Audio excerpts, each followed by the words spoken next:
Hi everybody, this is Hallie and welcome to the Love Notes YouTube hub from Sweet November Stamps.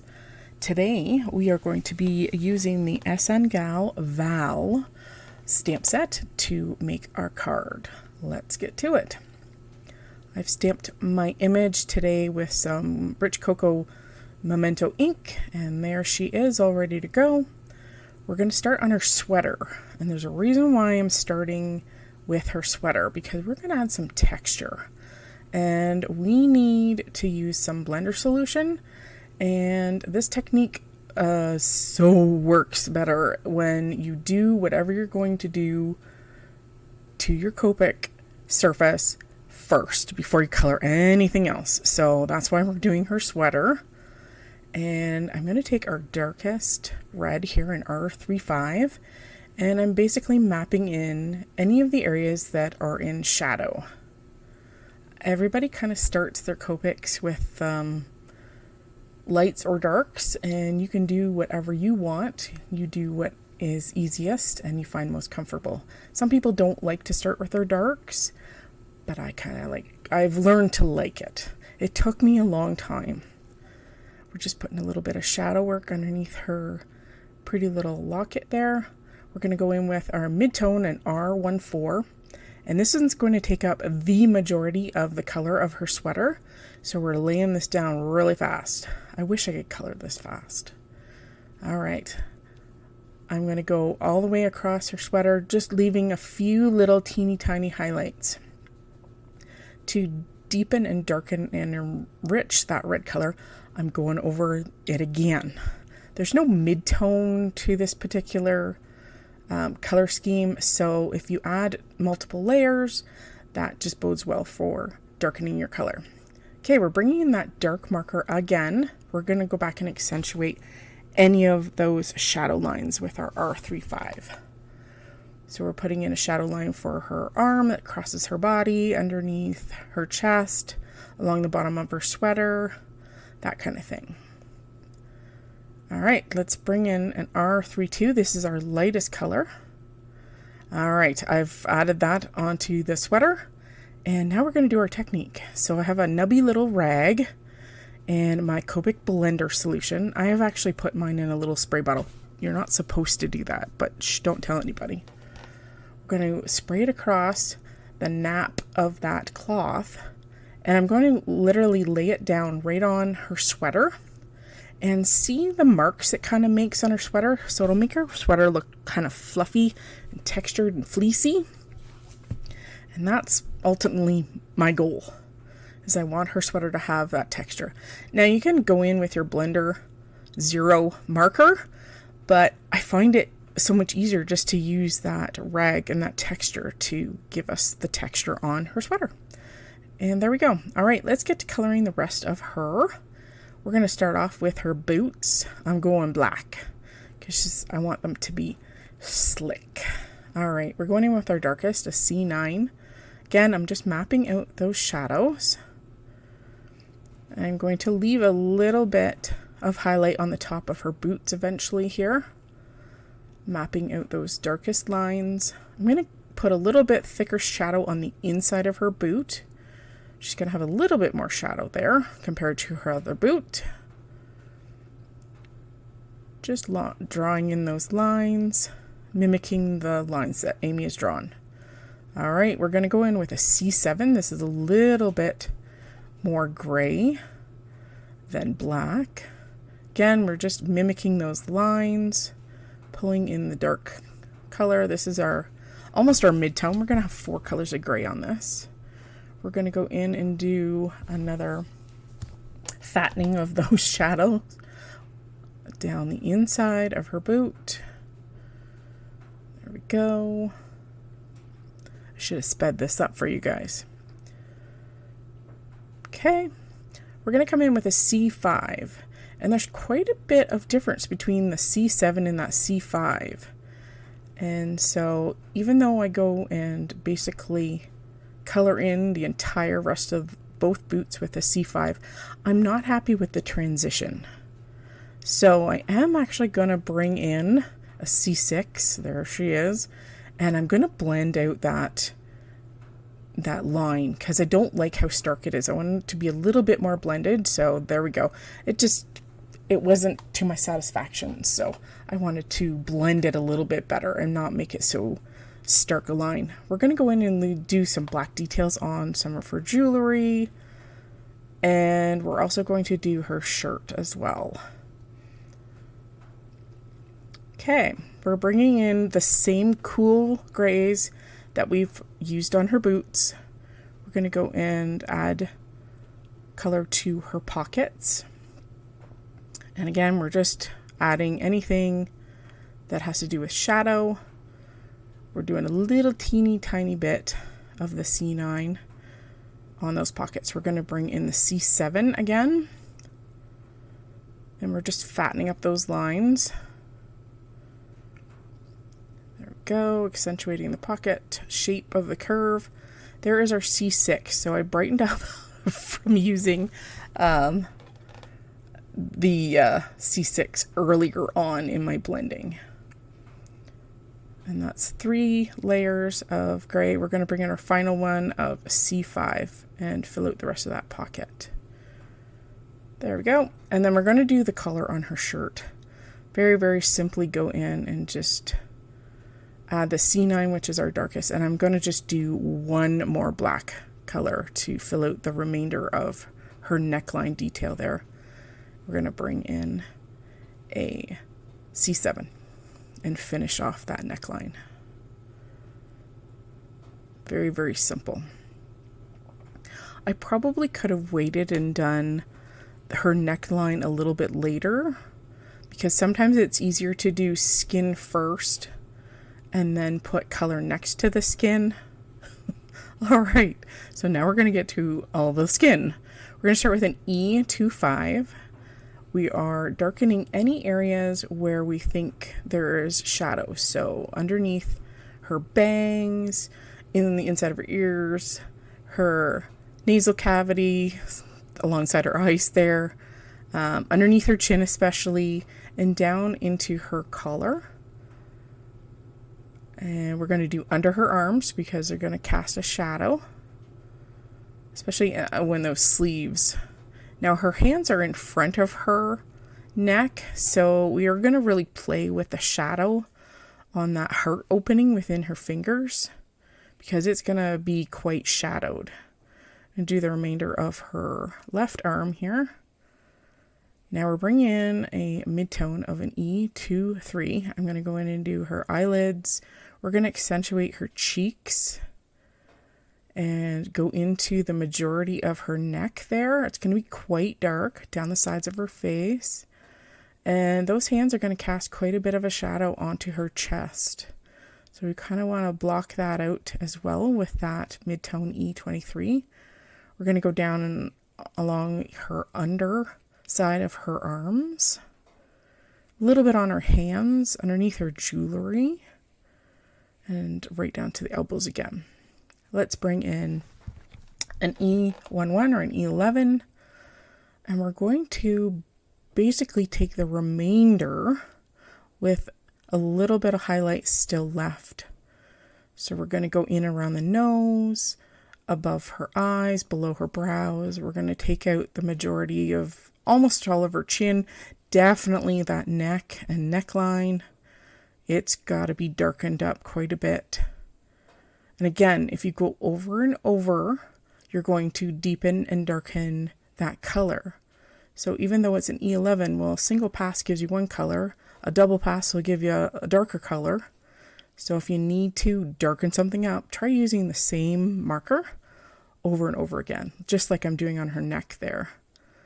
We're just adding just another translucent layer of that E11 to help push things back without bringing in another color. And our last color for skin is an E21. So again, we're going to take out all of that white highlight on her arms, and then we're going to go to her face. We're going to take out her nose and just make sure everything is that skin tone. I'm going to go over everything just also to blend a little bit of those details. There we go. And again, a second layer is going to enrich and make that color a little bit darker. And we're going to bring in that second latest color, that E21. And we're going to use it to add a little bit more darkness because it wasn't quite happy enough with the transition. All right, E11 is coming back to add, again, more depth. We needed to push that neckline back. We needed to push the elbows and the skin in her arms back a little bit too. Just wasn't quite blended enough for my taste. So again, Copics are translucent. Go ahead and put another layer. Let's warm up our cheeks with an R12. And sometimes I even take this one and do sometimes into the shadows. It gives them a more realistic skin tone because it's nice and pinky warm. So I'm going in under the neck and on her chest. Again, on her cheeks. Again, I'm adding another layer to get different depth. All right, onto her pants. Now, I wish I had done her pants in a warm gray, but for some reason I thought a cool gray was gonna look good. And you'll see why at the end. So a C2 base, and then we're gonna come in and soften those lines a little bit with a C0. And this is just pushing those shadows and just softening them so that they're not so harsh. There we go. Simple and easy. And this is why I wish I had done her pants on a warmer gray, because I decided to add a little bit of warmth to the details on her shirt. And I went in with an E51, and it just adds a little bit of shadow and a little bit of warmth to those pieces. And again, I probably should have just gone over her pants with a warmer color of gray, but you know, you live and learn. Let's go on to her hair. Her hair today, and I forgot to put down my cap here. We're starting with an E27, and I'm trying to map in any of the details where we're going to get shadows, especially those deep, dark shadows. So I'm going in underneath her bangs, adding a little detail to the part in her hair behind her ears, the hair that falls behind her shoulder. And I'm trying to keep to the very, very hairline tip of my marker. This one apparently had a fatter tip on it than some of my browns. All right, let's go E25. And we're going to then kind of accentuate. This is like the mid-tone, so I'm adding a little bit more of this color, blending out some of those lines from our previous dark brown, trying to extend anything, but I'm still leaving white gaps or highlights. So I'm trying again to maintain that very, very sharp tip to get those hairline details. And like I said, some of my tips probably need to be changed because I don't have that fine tip on them. And browns, I find, are the ones that I need to have that really fine tip to get into those hair details. Okay, lightest brown coming, E35, and I'm taking out all of those highlights. So she doesn't have like super bright highlights. She has a nice chestnut brown hair. And so we're just blending right through almost all of the hair, right down to the shadow areas and that. I find that sometimes if you go over them, they blend out really nicely. Quick trip to the lips there with an E04. I use this one quite readily because I like the pinky tone of this neutral into the ear too. Okay, and I didn't find that I had enough detail left in her hair, so I brought in my Polychromos black pencil, and I'm going in and putting in a lot of the detail again with this pencil. Sometimes I actually use my black colored pencil to go in and add a little bit of shading to things. You can just put a soft layer instead of using a rough, thick point. You can do that. We're going to go in and add a little bit of the details back into the stamped image with my Micron 0.3 point marker. Because she has brown ink for her outline, sometimes you lose the details like eyes, nose, brows, things like that. So I sometimes go in with a very fine black marker and put those details right back in. Just helps make everything pop, especially her eyes, because she has very dark pupils. So we're going to go in and put those details back in along with her lashes. There we go. I'm also going to go over her jewelry to make sure that it shows up a little bit better than just that brown ink. So just drawing over these details just helps them pop out from the image again. I even go around her ears, and this allows them to kind of pop out a little better. Even her nostrils, which is kind of funny. Just a few little details just to help make them pop against that background and put things either forwards or backwards within the image. And there she's all fixed up. All right, I'm also going to come in with a warm brown colored pencil, and I'm just going to kind of enrich that hair a little bit. You don't have to do this. You could have done this with Copics, but I wanted a little bit more of that pencil texture on that hair, so quick swipes of this warmer, richer brown pencil definitely helps set the detail for her hair. And notice I've also fussy cut her out.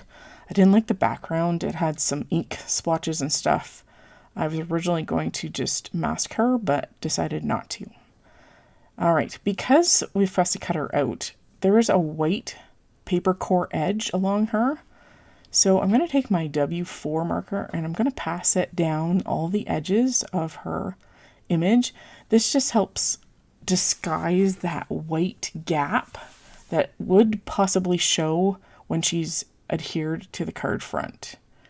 So I'm just kind of taking that and backing it off from being so bright by applying that W4. It's quick and easy once you fussy cut your image out, but it just adds that little bit of detail so that it's not so stark white and you don't have a white gap. All right, let's make our card base. I'm going to do a blended simple background here using some distress oxides, yellow, a warm orange, and then our coral. And we're just blending this on. I've actually masked off all the outer edges, and by using graph paper, as you can see there, it helps make all those edges even, and you don't have to fussy around with getting things straight, especially when something's like 6.5 inches tall. Quick splatter of water, quick dry off, pull off that extra ink, and we've got our nicely blended background. We're going to add some hearts to that, very subtle background. And we're going to go a little bit darker ink this time, a little bit more red. And it's going to go over top of that coral color just because it makes it stand out a little bit more. So I'm going to blend that through our stencil very quickly and just apply it all across the surface. I just wanted a background that was subtle, not too stark. So using a nice soft color palette was the way to go. I'm going to bring in that coral again to go over the yellow aspects of the stencil because it's just a little bit softer than that barn door. To add a sentiment, we're going to go to our tiny heart stamp set and we're going to put it at the bottom in some black ink. And quickly my card is coming together. Make sure she's adhered, and there she is, our final card. Thanks for joining me today, guys. I hope you have fun on the YouTube hop, and don't forget to hit the subscribe. Thanks.